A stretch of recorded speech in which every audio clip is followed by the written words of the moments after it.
A very good morning to all of you. Welcome you all in class 11th economics. Okay, so in previous classes we have started the chapter 3, that is methods of the statistical inquiry, that is census and the sample method of your statistics for economics. Okay, in previous class we have discussed about the what is the population or the universe methods of the statistical inquiry, in which we have discussed the two methods. First one is census method and second one is sample method. Okay, in the sample method as well as in the census method, we have discussed what is the meaning of the census method and the sample method, the suitability of the census method and the sample method, merit and demerits of the census and the sample method. And next topic we have started, that is methods of the sampling. So what are the different methods of the sampling, the types of sampling, in which we have discussed there are two types of the sampling. First one is probability sampling method and the second one is non-probability sampling method. Okay, so the probability sample method, in the probability sampling method, all the items of the universe have the equal chance to being selected as a sample. But in the case of non-probability sampling method, all the unit of the universe or the population have not equal chance to be selected as a sample. Okay, इसमें क्या होता है probability sampling में कि जितने भी items हैं universe में उनकी क्या है इक्वल चांस होती है कि वो एज अ सैम्पल क्या होंगे सेलेक्ट होंगे.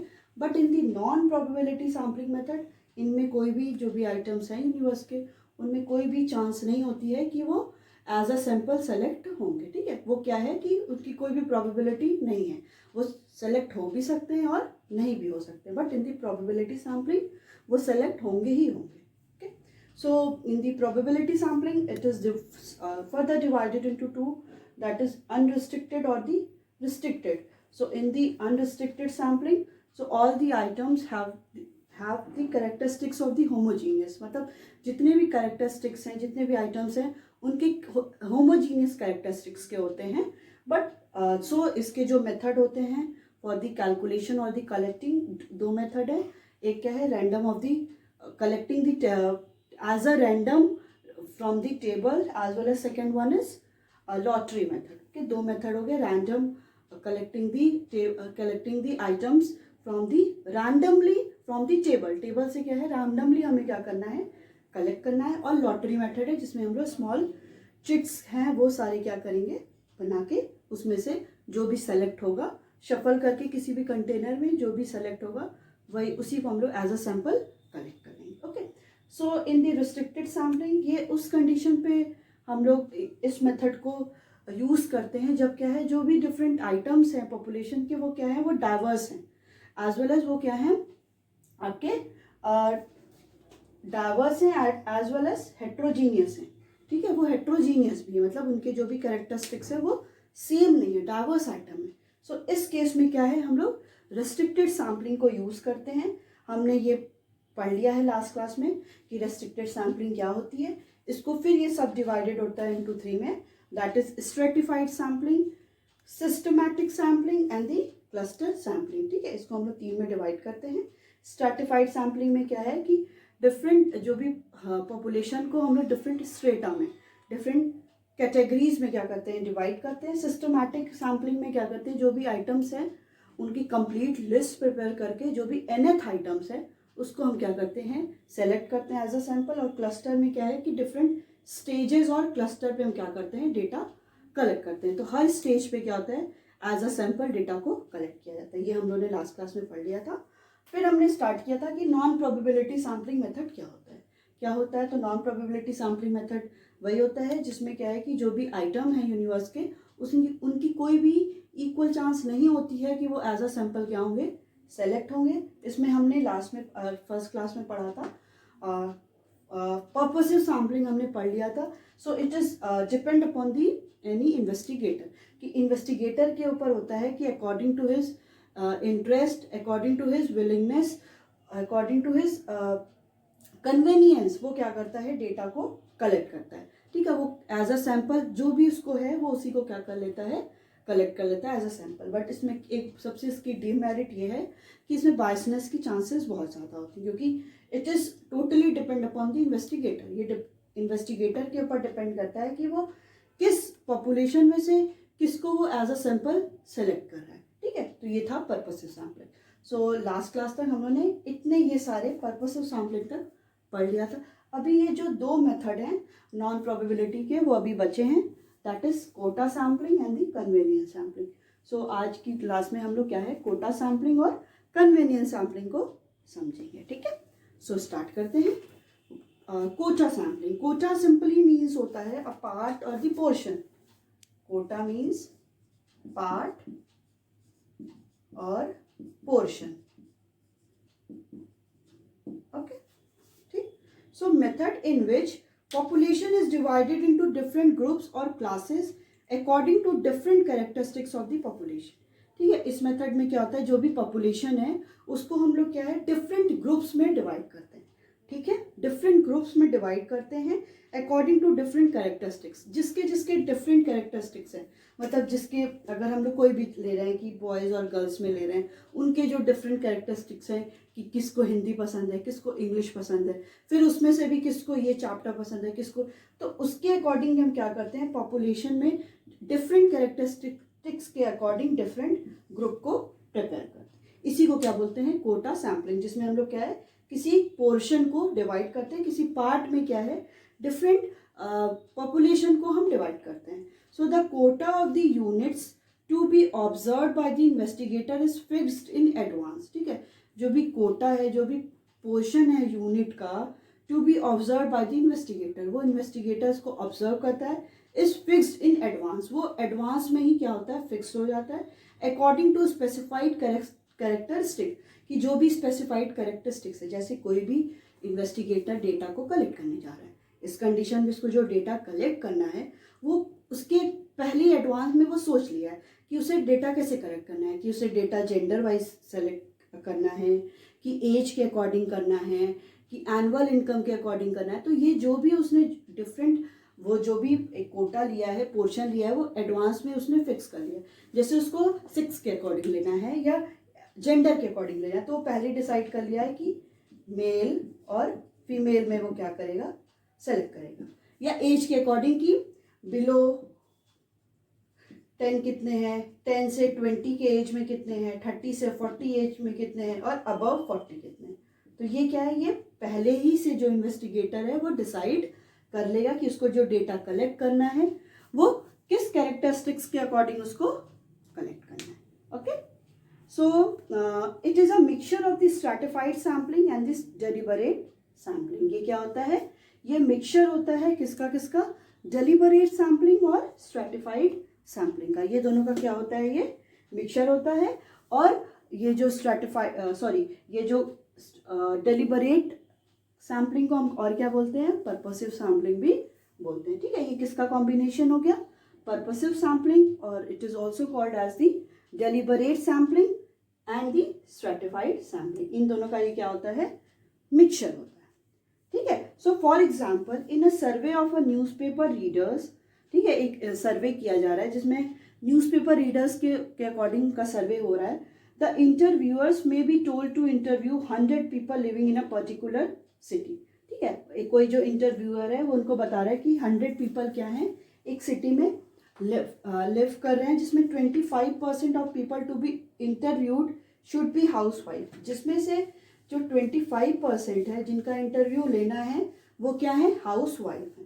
ठीक है, अगर हमको क्या है कि 100 इंटरव्यूज़ लेना है किसी भी इन्वेस्टिगेटर को, उसमें वो है कि उसमें एक पहली कंडीशन क्या होगा कि जो 25% इंटरव्यू होगा वो किसका होगा, जो भी हाउस वाइफ्स हैं।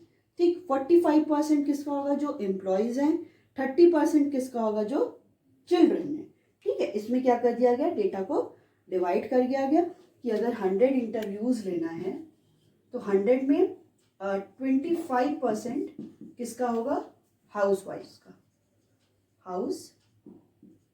का होगा, और 45% किसका होगा, जो एम्प्लॉयज़ हैं उनका होगा, और 30% किसका होगा, जो उस हाउस होल्ड में क्या है, चिल्ड्रन। ठीक है, ये डिवाइड कर दिया गया। Okay, so within the quotas, okay, within the quotas में जो भी पोर्शन दिया हुआ है, the interview has full freedom to select the people to be interview. ठीक है, उस कोटा के अंदर जो भी पोर्शन दिया गया है, तो इंटरव्यूअर जो भी इंटरव्यूअर है, जो इंटरव्यू लेने वाला है, उसके पास फुल फ्रीडम है कि वो कितने पर्सन को ले सकता है। ज़रूरी नहीं है कि अगर 100% का किया जा रहा है तो 25% हाउस वाइफ ही होंगी, 45% एम्प्लॉयज़ ही होंगे और 30% चिल्ड्रन होंगे। वो इसमें मैनिपुलेट भी कर सकता है। मे बी वो 30-30 इन दोनों का कर दे और 40% चिल्ड्रन का कर ले। तो it is up to the interviewer कि ये क्या है, ये कोटा सैम्पलिंग को दिखा रहा है कि डिफरेंट पोर्शन में डिफरेंट कैरेक्टरिस्टिक्स के अकॉर्डिंग हमने क्या कर दिया, डिवाइड कर दिया, कि जिसमें 25% हमने हाउस वाइफ को ले लिया, 45% हमने एम्प्लॉयज़ को ले लिया और 30% हमने चिल्ड्रन को ले लिया। तो ये होता है आपका कोटा सैम्पलिंग की डिफरेंट कैरेक्टरिस्टिक्स के अकॉर्डिंग जो भी सैम्पल्स है पूरे पॉपुलेशन के, जो भी सैम्पल हम ले रहे हैं उसको क्या है, उनके डिफरेंट कैरेक्टरिस्टिक्स के अकॉर्डिंग हम डिवाइड करते हैं। Okay, so next one is the merits of the quota sampling, की कोटा सैम्पलिंग के मेरिट्स क्या हैं। First one is economical. So this method of sampling is less expensive. ये जो मेथड होता है सैम्पलिंग का वो क्या होता है, लेस एक्सपेंसिव होता है।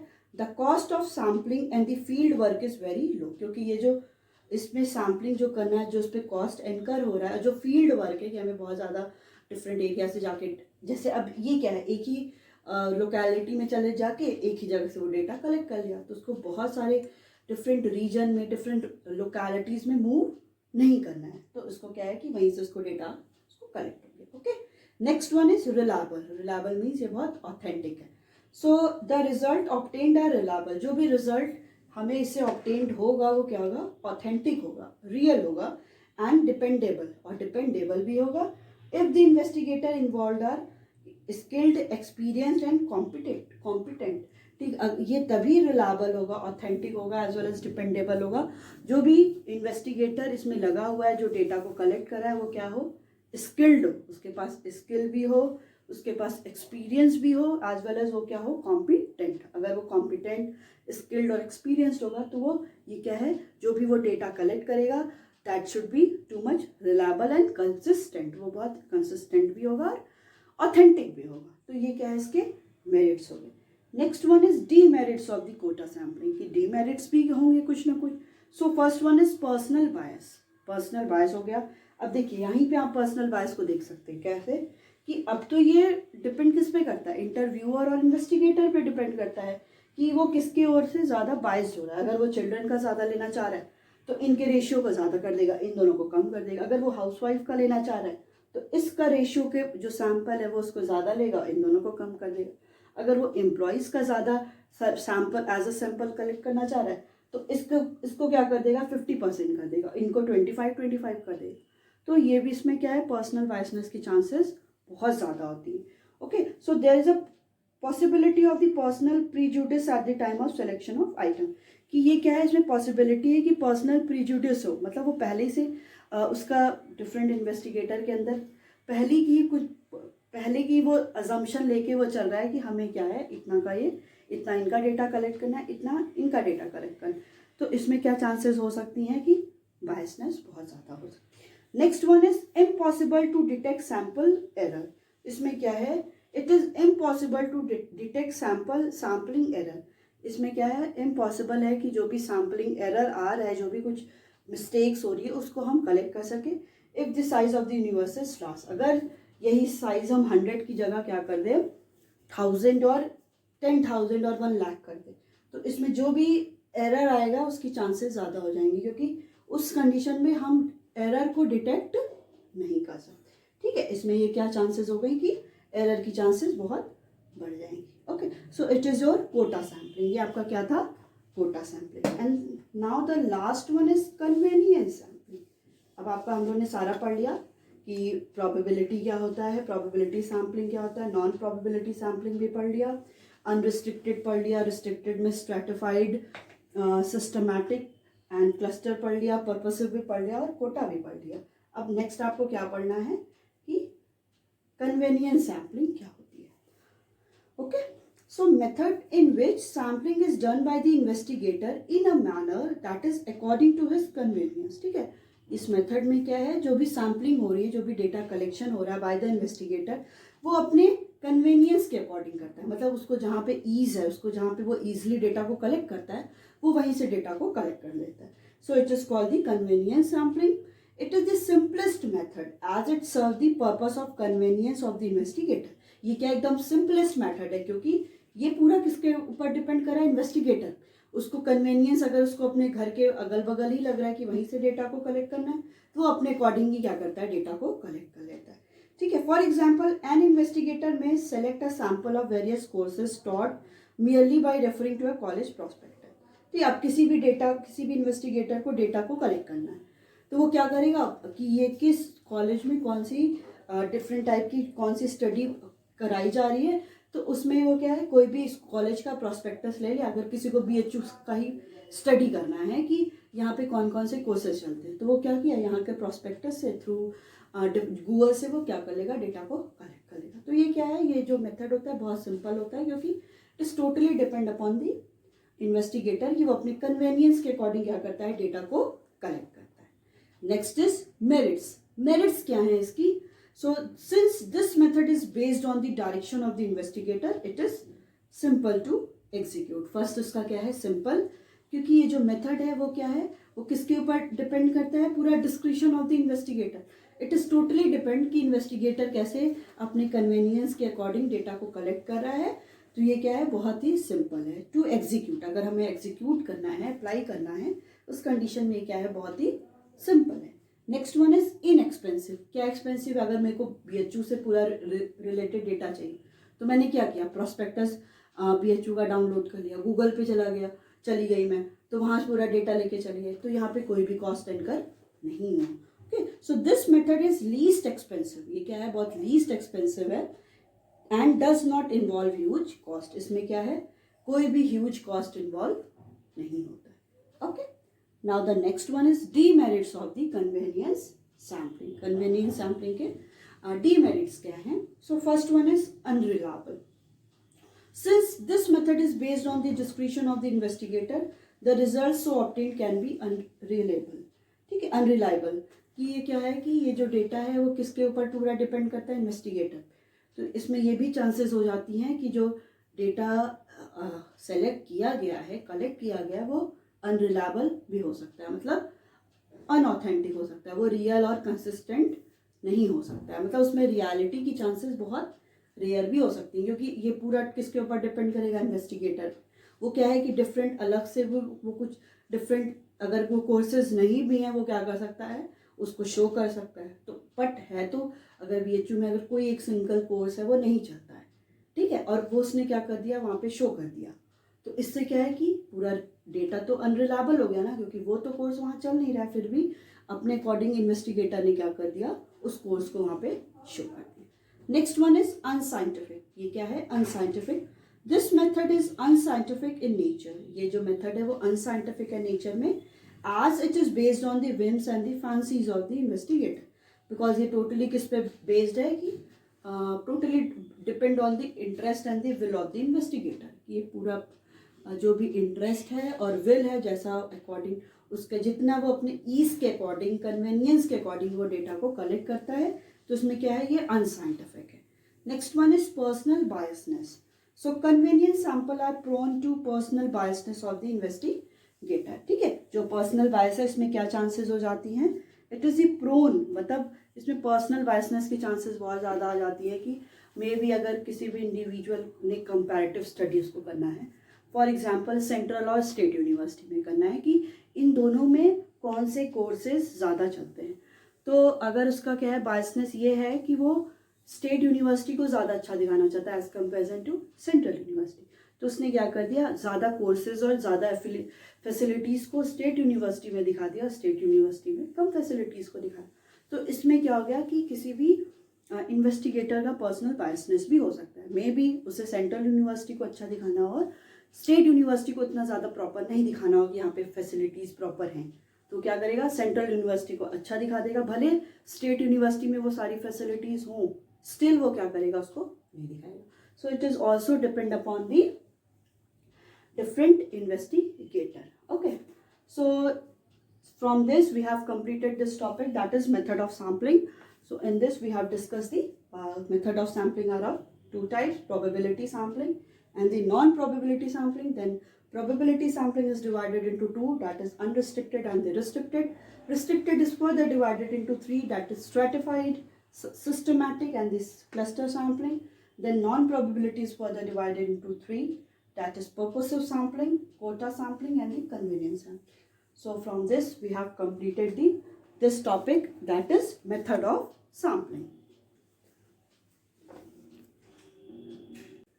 Okay, now the next topic that we are going to study is essential or of qualities of the good sample. ठीक है, कोई भी good sample है उसकी क्या qualities होंगी. ठीक है, हम तो अभी ये पढ़ लें कि method of sampling क्या होती है, कि किस किस के थ्रू हम क्या है कि डेटा को कलेक्ट करते हैं. तो इसमें हमने क्या पढ़ा, probability sampling method and the non probability sampling, और उसके सारे डिफरेंट सब डिवीजन भी पढ़ लिया. अब हमारे पास एक ये आती है कि हम किसको बोलेंगे कि ये अच्छा गुड सैम्पल है, कि उसमें क्या क्वालिटीज़ है. जैसे हम किसी भी इंडिविजुअल की बात करते हैं तो हम किसी ना किसी उसकी कोई क्या करते हैं, कोई एक क्राइटेरिया और उसकी क्वालिटीज़ बताते हैं कि हाँ ये ऐसा है तो ये अच्छा एक आइडियल पर्सन है. वैसे ही एक जो सैंपल है उसको भी एक क्वालिटी, कुछ तो क्वालिटी होंगी ना उसकी, जिसके थ्रू हम बोलेंगे कि हाँ ये सैंपल उस वाले सैंपल से ज़्यादा अच्छा है. तो उसकी ये सारी 4 क्वालिटीज़ उसमें होनी चाहिए. पहली क्या, रिप्रेजेंटेटिव, वो क्या होना चाहिए, वो पूरे पॉपुलेशन को क्या करे, रिप्रेजेंट करे. ऐसा हम सैंपल नहीं ले सकते कि वो सैंपल क्या है वो पूरे पॉपुलेशन को रिप्रेजेंट ही नहीं कर रहा है. तो हमने ले, तो फर्स्ट क्या होना चाहिए, it should B, the sample should B representative of the population, वो पॉपुलेशन को क्या करे, रिप्रेजेंट करे. नेक्स्ट वन इज होमोजेनिटी, जो भी डेटा हमने कलेक्ट किया है, जो भी सैंपल हमने लिया है वो क्या होना चाहिए, होमोजीनियस इन नेचर, मतलब it should be identical in nature as well as उसमें ट्रांसपेरेंसी भी क्या होनी चाहिए, ज़्यादा होनी. नेक्स्ट वन इज इंडिपेंडेंट, वो क्या हो, इंडिपेंडेंट हो, वो किसी भी अदर सैंपल पे या किसी अदर इंफॉर्मेशन पे वो क्या हो, डिपेंडेंट नहीं हो, और वो सफिशियंसी होनी चाहिए.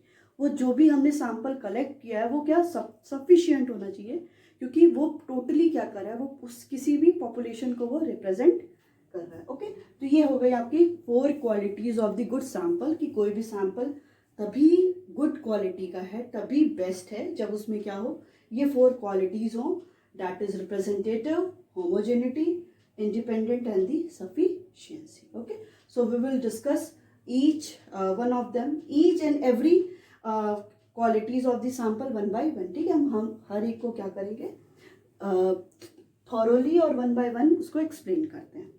So first one is for obtaining impartial and accurate result, कि अगर हमें कोई भी ऐसा रिजल्ट को फाइंड आउट करना है वो क्या हो, इम्पार्शियल हो, पार्शियलिटी उसमें ना हो, एज वेल एज वो रिजल्ट एक्यूरेट हो. A sample should have the following qualities, कोई भी सैंपल के ये 4 क्वालिटीज होना चाहिए. Now the first one is representative, वो क्या हो, रिप्रेजेंटेटिव हो. A good sample is one which represent the characteristics of the all the items in the universe. ठीक है, कोई भी गुड सैंपल तभी होगा जब वो क्या होगा कि जो भी हमने सेलेक्ट किया है वो पॉपुलेशन की हर क्वालिटी को क्या करे, रिप्रेजेंट करे. ऐसा नहीं है कि हम किसी एक को भी लीव कर सकते हैं, हम लेफ्ट आउट कर सकते हैं. वो ऐसा हो सैंपल जो पूरी क्वालिटीज़, जो भी सैंपल की क्वालिटीज़ होती हैं वो क्वालिटीज़ किसी भी पॉपुलेशन को वो सैंपल वो क्या करे, रिप्रेजेंट करे.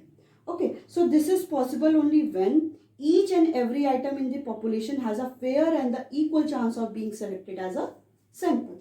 ये पॉसिबल तभी होगा जो ईच एंड एवरी आइटम है पॉपुलेशन का, जो भी हम आइटम जितने भी है आइटम पॉपुलेशन, उनकी क्या हो, they have the fair and equal chance, उनकी फेयर और इक्वल चांस हो कि वो क्या हो, एज अ सैंपल वो सेलेक्ट हो. तभी ये क्या है, ये चांसेस ज़्यादा होंगी कि जब रिप्रेजेंटेटिव वो तभी होगा जब हम उसमें कहेंगे कि जो भी वो पॉपुलेशन को वो रिप्रेजेंट करे, कोई भी सैंपल एज वेल एज जितने भी आइटम है पॉपुलेशन की, सब की क्या हो. जैसे हम लोग प्रोबेबिलिटी सैम्पलिंग की बात करें कि उसमें सब में ये क्या हो, ये चांसेस हो कि वो सेलेक्ट होंगे, कोई भी यहाँ पे पार्शियलिटी नहीं होनी चाहिए. तो ये क्या हो गया आपका representative. Next one is homogeneity. So the item that are selected as sample should be homogeneous in nature. जो भी आइटम हमने सेलेक्ट किया है एज अ सैम्पल वो क्या होना चाहिए, वो होमोजीनियस और आइडेंटिकल होना चाहिए इन नेचर में, so that they can truly help in investigation.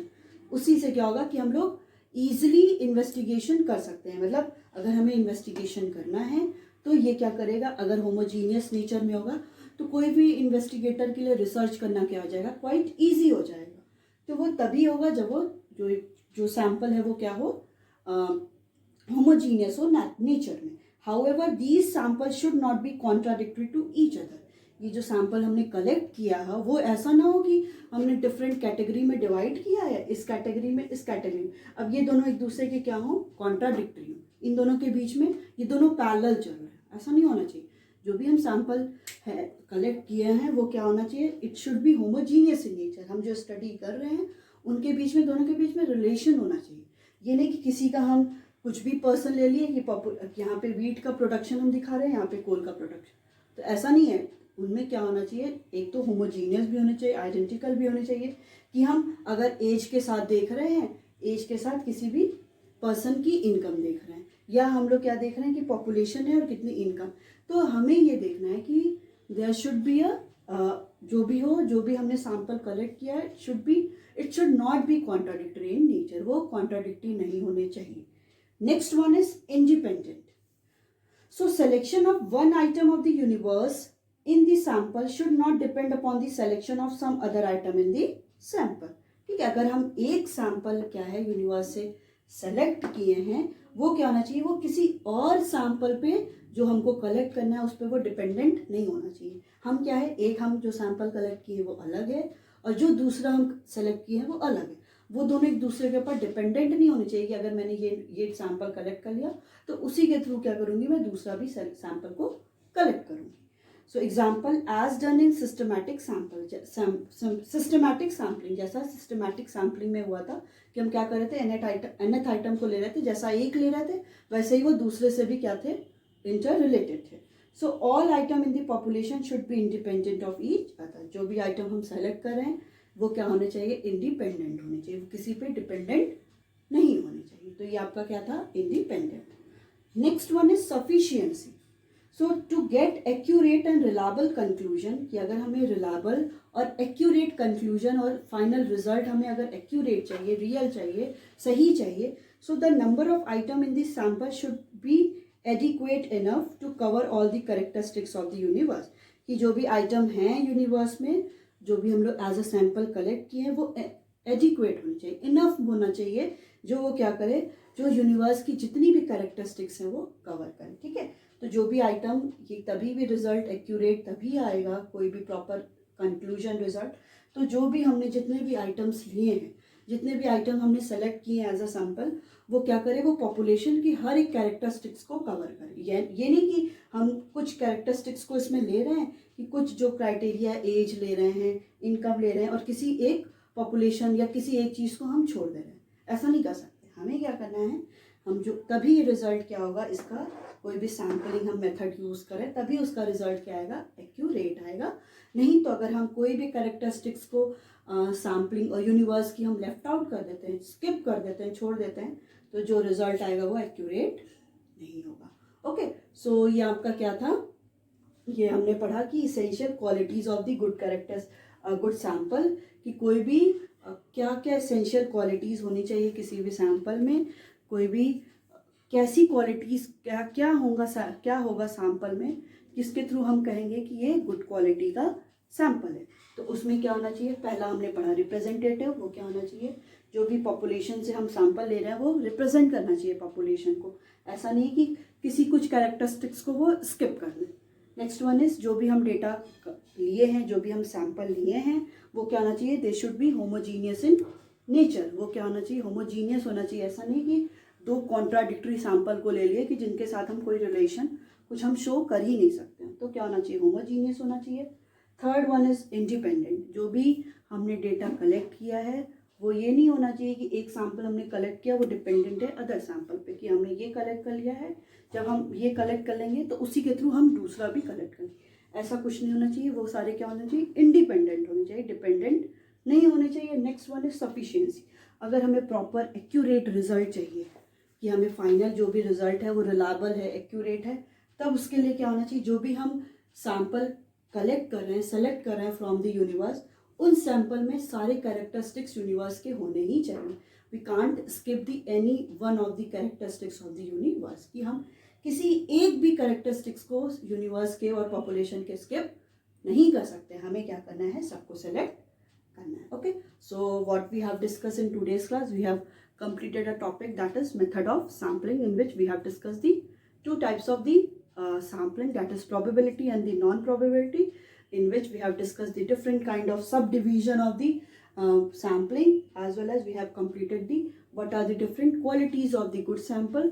So the qualities of the good sample is the result, the accurate result of the any good sampling is basically depend upon these qualities. The first one is representative, the data should be representative and the sample should be representative of the population. Homogeneity, that all the items of the universe, all the item of the sample should be homogeneous in nature, वो homogeneous होना चाहिए. Independent, the one sample whatever we have selected, it is not dependent on the other sample.